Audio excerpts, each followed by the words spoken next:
कि गोपियों का जीवन हमें भी मिले।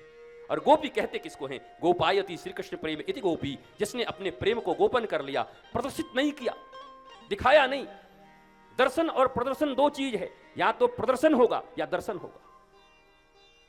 दर्शन पाना चाहते हो तो प्रदर्शन से चूको। इसलिए मैंने कहा बर्मन जी कि 3 घंटे तो सोचना ही मत, कौन आया कौन गया। That's very nice. लगा दो 10 कार्यकर्ताओं को, आइए, स्वागत है, प्रणाम है, वंदन है, नमन है, क्योंकि ये कथा रोज रोज नहीं मिलेगी। नहीं गुरु जी, हम तो जब चाहेंगे तब करा लेंगे, हो नहीं सकता। श्रीमद् भागवत की कथा न बाहुबल से होती है, न धन बल से होती है, न जन बल से होती है, न मनोबल से होती है, और सुन लो, न आत्मबल से होती है। श्री कृष्ण की कथा अगर होती है तो केवल गुरु कृपा बल और कृष्ण कृपा बल से होती है। तो बार बार ये कृपा बल मिल जाए ये संभव नहीं है। बार बार सुनने कोई मिल जाए ये संभव नहीं है। और इसी अवस्था में सुन ले, मन की ये अवस्था हो, ये भी संभव नहीं है।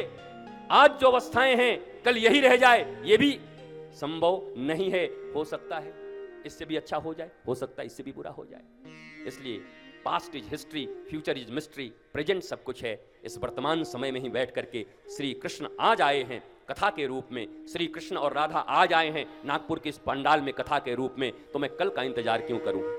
आज अगर आए हैं तो आज ही पी लेते हैं, कल देखा जाएगा क्या होगा। और ये भावना से जो कथा सुनने आएगा कि आज की कथा ही मेरे जीवन की अंतिम कथा हो सकती, और हो भी तो सकती है ना, हो भी तो सकती है ना।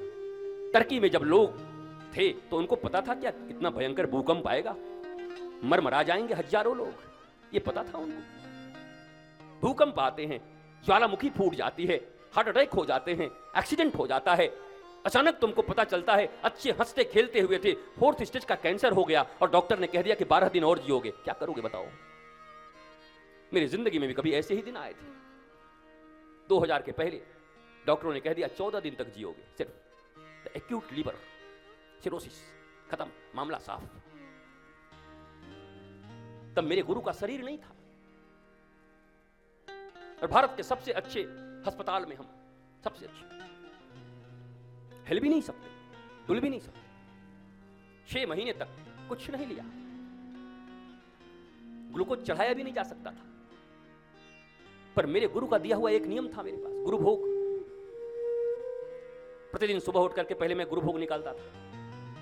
कुछ न हो तो हवा देता था हाथों में, हवा बंद किया, हे ठाकुर जी ये आपको भोग लगाया, पकड़िए।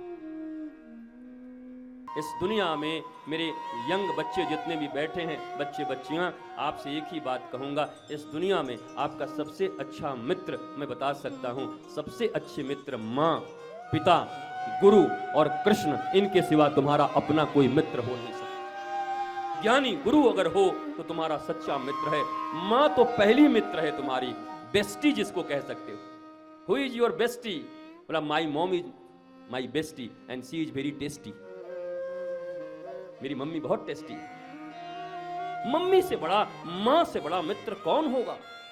जिसने तुम्हें अपने कुक्षी में, अपने गर्भ में रख के जन्म दिया हो, जो तुमको जानती है, जो तुमको समझती है। तुम्हारे पिता से बड़ा फ्रेंड तुम्हारे लिए कौन होगा?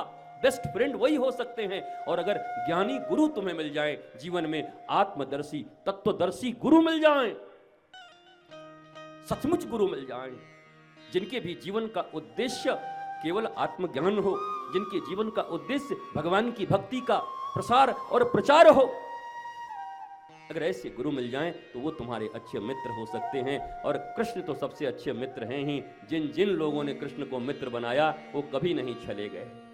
जिनको जब जरूरत पड़ी कृष्ण खड़े हो गए। तुम्हें जानकर आश्चर्य होगा, द्रौपदी और कृष्ण दोनों मित्र थे।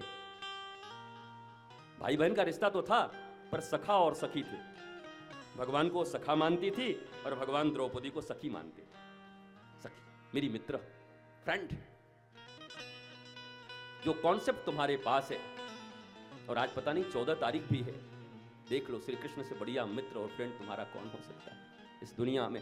जब उस द्रौपदी को अपने ही लोग बड़ी सभा में खड़ा करके, जब भीष्म की तरह देखकर रोती है, जब कृपाचार्य की तरफ देखकर रोती है, अरे अपने सास और ससुर की तरफ देखकर रोती है। एक ससुर तो अंधा था और सास जानबूझ के अंधी बन गई थी कपड़ा बांध के।